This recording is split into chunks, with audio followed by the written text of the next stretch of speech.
Hi,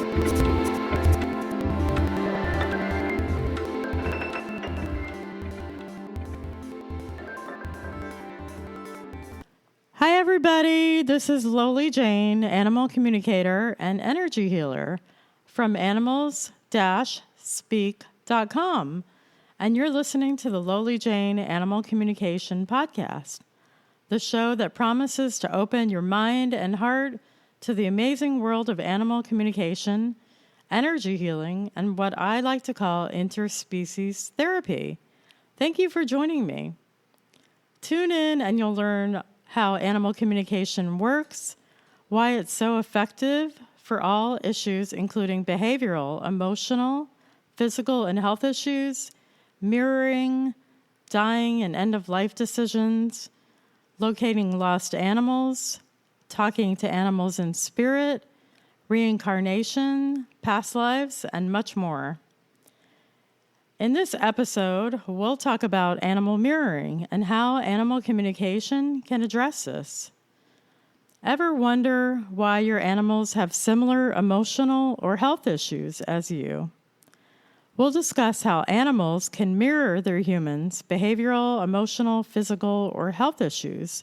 Animals can even mirror things like pain, injuries, trauma, acute illnesses, and even chronic disease. I hope this podcast will help you understand what service our animals provide by mirroring our own issues. First, let me tell you a little bit about myself. I'm a certified professional animal communicator and pranic healer. I offer remote and in-person animal communication sessions, energy healing, and even animal communication training workshops and mentoring. So just how does animal mirroring work? As we discussed in previous episodes, sometimes animals' behavioral, emotional, or health issues are not their own. Rather, they may be mirroring you or another family member. Our animals come into our lives for a reason, many times to help us with our lessons. Sometimes we do not see ourselves clearly and what it is that we need to work on and need a not-so-gentle reminder of our issues. This is not always the case, but animal mirroring is very common. Just like your children, partner, or spouse mirrors you, so does your animal. The reason animals do this is to show or tell you or a family member about their own issues. And many times, our animals can even bring attention to an illness or disease that the humans never even knew they had. As your soul animals, they bring you amazing service to mirror your pain, injuries, illness, and even chronic disease states until you have been made aware or can work on yourself or even get treatment. What a gift. The animals want you to see what health or emotional issues you need to work on. It's like holding up a mirror. Haven't you ever seen a person with their animal in tow that has arthritis and may be limping on one side of the body, and the animal has the same issue and is also limping on that side of the body? So what specific types of issues are mirrored? As I mentioned, any behavioral, emotional, or physical and health issue can be mirrored. Here are some examples. A family member has been diagnosed with anxiety. Your dog may appear to have the same nervous behavior, even shakiness, a lot of movement, nervous vocalizations, with the same fidgetiness or even uneasy movements, similar to the same anxious behavior as a family member. Another example is you have been told you have ADHD. Your cat may appear to have the same impatient, restless behavior, lack of focus, even tail chasing or going around in circles, even more so than regular cat behavior. Or a family member who is a veteran has been diagnosed with PTSD, and your animal will appear to also have been traumatized with some of the same symptoms as a person. They may be startled by movements or loud noises, have erratic behavior, and fits of isolation and sadness. Another example is your grandmother has just had hip surgery on the right side and is limping, and now your animal out of nowhere also begins to limp on the same side. And how about a foster care situation? A foster caretaker suffers from severe debilitating depression, and their foster animal, who has been with them for over a year, now also appears to have bouts of extreme sadness, isolation, grief, and lack of joy. I could go on with examples, but I think you get the picture. I have been asked before, what is the difference between mirroring and empathy? This is a great question. Just like humans, animals can also be empathetic. To be an empath means that you can feel others' emotions and actual pains. I personally am an empath and pick up others' emotions and physical sensations or even pain. Let me tell you a story about a lame horse that needed a healing session. The horse dropped me to the ground in the street when I was on the phone with the person and told them that their animal needed a healing.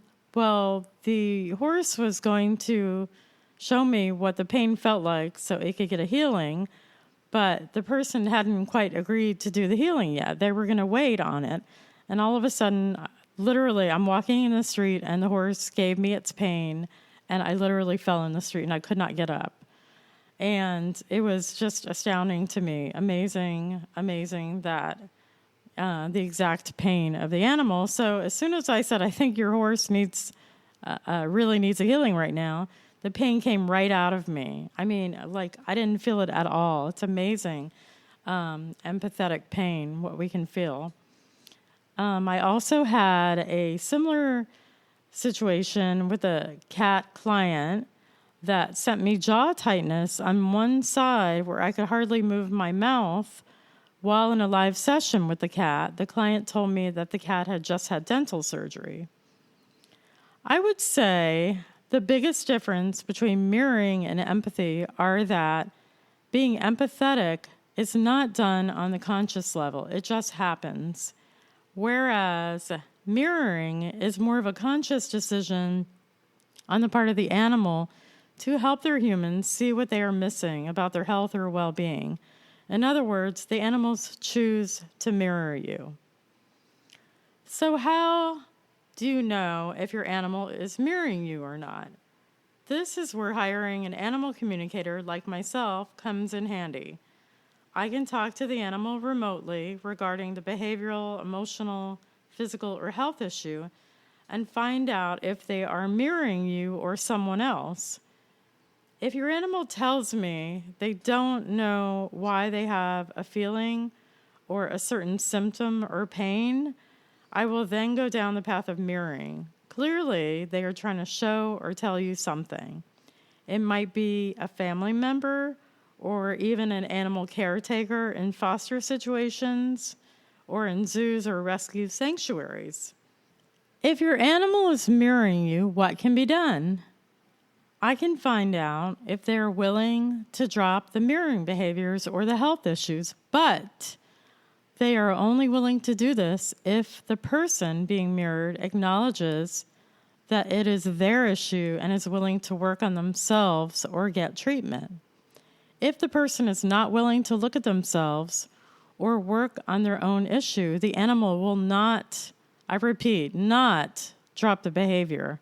In fact, some animals are in such service to us, they are willing to die for us and take on our chronic diseases.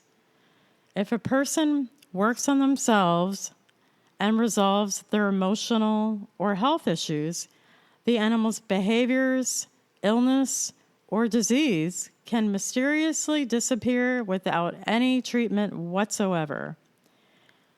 You have heard this amazing story about a cat with an impacted bowel on my YouTube channel and other podcasts. But this is a really good example of a very clear mirroring story. So if you haven't heard it, I had a client with a cat with an impacted bowel, and they got all kinds of treatments. They went to different vets. They got colonics, different change of diet. They even had surgery, I believe, on the animal. And this was going on for some time, just getting worse and worse and worse. So I did a session with the animal, and it came out that it was animal mirroring. And oddly enough, and such a learning experience for me too, was that the cat told me the impacted bowel had to do with its person, but not only with its person, but with the whole female family lineage of the house or with the family. And so it was amazing. This all came out. I got all the details, and it had to do with the anger of the mother. And I had no idea. When I read this back to my client, she told me not only am I correct, but she also had an impacted bowel and was angry at her mother, didn't speak to her mother. And her mother, the same thing, also had an impacted bowel, didn't speak to her mother, and so on and so forth. And so we worked on her instead of the cat. We worked on her issue. And so I helped her. I do human energy healing and emotional healing and soul healing.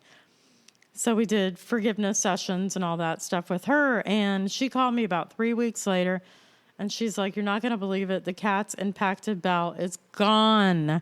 No further treatment needed." It was amazing. She worked on herself, and she actually got together and started speaking with her mother again and talked to her mother about all of this, who I believe started speaking to her mother. And it changed everything. And the cat's impacted bowel was gone.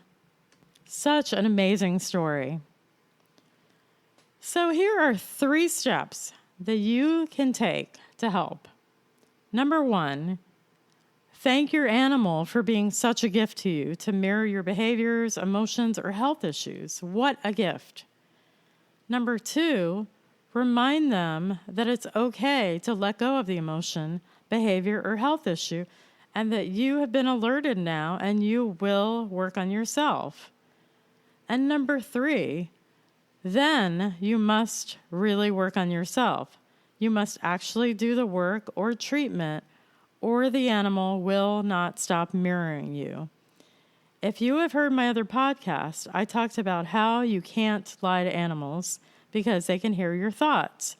This means you can't lie or pretend with an animal that you are doing something or taking action when you are not.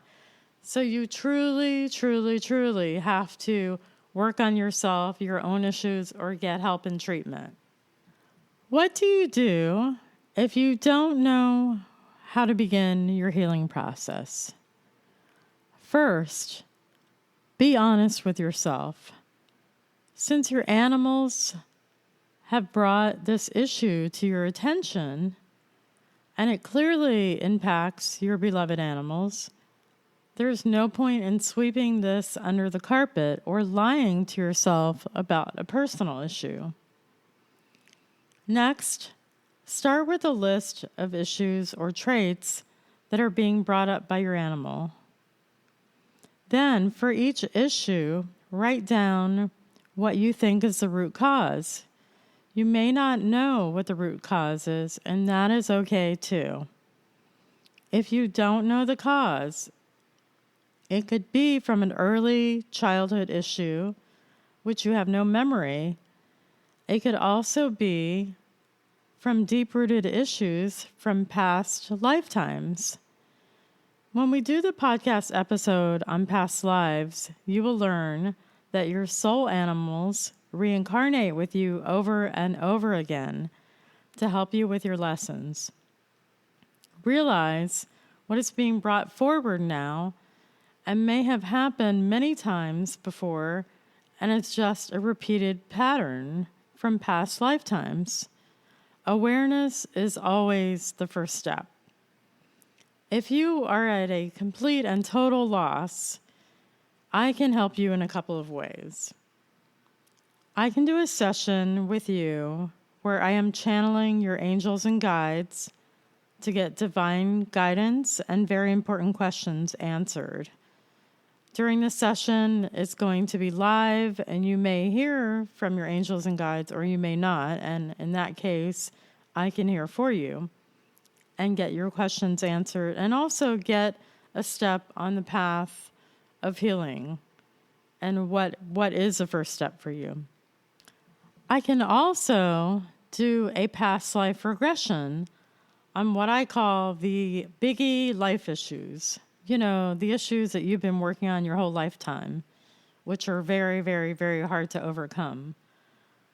Those are the issues that sometimes go back into past lives. And I can do a regression and bring your animals along with the regression.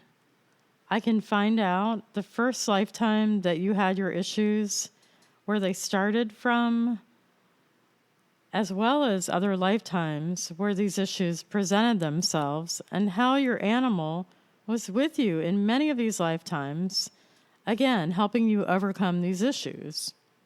Regardless of the path your healing takes, just know you are not alone, and there is much help for you to overcome these insurmountable obstacles. Another very effective technique is called EFT, or Emotional Freedom Technique. This is a finger tapping technique that you use on your body. You will be tapping certain pressure points or meridians while instructing your body of how you want to feel. You may have seen this before on social media. I really like this technique because you don't have to deny or pretend that you don't have something or that the issue doesn't exist with just positive affirmations. It's not just about positive affirmations. You can actually feel the pain or the hurt or whatever it is while going through the process and tapping. And again, you don't have to deny that you actually have it. Instead, you have a great tool for immediate relief with an issue when it arises, especially in the height of it. If you're going through a pain issue or emotional issue, that is a time to do EFT, and you will see a noticeable difference. It's worked for me, and it works on both the physical and emotional issues. I use this when I get headaches or pain, and like I said, when you're in the middle of the issue, when you do this tapping technique, it's almost magical. It's astounding. It really does work very well. So I bet you didn't know that we would be talking about you and your healing issues. Did you? You thought we would be just talking about the animals. But again, this is precisely why your animals bring you the amazing gift of mirroring. So just remember, you are not alone, and you have your animals and me as a resource for your healing journey. Here are some great questions from clients related to animal mirroring. Number 1, do species carry knowledge of experience with humans from generation to generation? Great question. The answer: yes, they bring their soul lessons from other lifetimes where it is needed. They don't have amnesia like humans. And when I talk about the generation to generation, do you remember our cat with the impacted bell story? So that was a great example of this question, where it is not only the animals issue, but they're showing you that throughout your lifetimes, over and over again, you had these repeated patterns through generational families. So yes, great question. Number 2, every time my dog goes to the vet, he gets so upset it makes him throw up. How can I help? So I would say have the vet come to you for a home visit. You could try a different vet also, or use alternative therapies. Find out what makes him feel this way. He could be mirroring your fear or stress you have of taking him to the vet. That sounds very odd, but it's almost like a double mirroring. So if you decide you're going to take your animal to the vet, and all of a sudden you find yourself getting super stressed out or fearful that he's going to cause, a ruckus or whatever it is, it's almost like he can mirror your anxiety or your stress or your fear about taking him to the vet. So it may not be his issue of being afraid to go to the vet, and maybe he is mirroring your anxiety about taking him to the vet. So that needs to be addressed and looked at and can be resolved that way. So absolutely great question. And the third question is, how can I be sure that I am not projecting my feelings onto my animal? That's an excellent question. And I would remind your animal that you are aware of your own issues, whatever you have discovered that they are, and that they do not have to show you any more about yourself.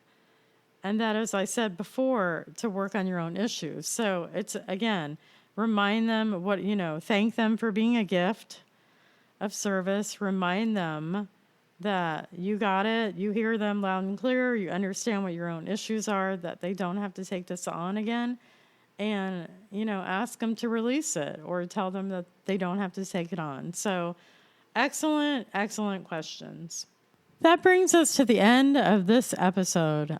I hope you have a much greater understanding of the value of animal mirroring and how much animal communication can help with addressing these types of issues. Find out if your animals are mirroring you. Book your session now. You have nothing to lose and everything to gain, and you may even see overnight dramatic results, as well as opening your mind, heart, and spirit to your deep connections with your animals. I am available for animal communication and energy healing sessions, and also have upcoming professional animal communicator training workshops. For more information, please visit my website at animals-speak.com or by emailing me at lowlyjaneanimalcommunication@gmail.com. Be sure to follow and subscribe for special segments only available to subscribers. And join us next week for how animal communication can help with death, dying, and the dreaded end-of-life decisions. As always, love and gratitude for listening to the Lowly Jane Animal Communication and Healing Podcast. This podcast was created, produced, recorded, researched, and edited by Lowly Jane, and is a product of Lowly Jane Animal Communication and Healing.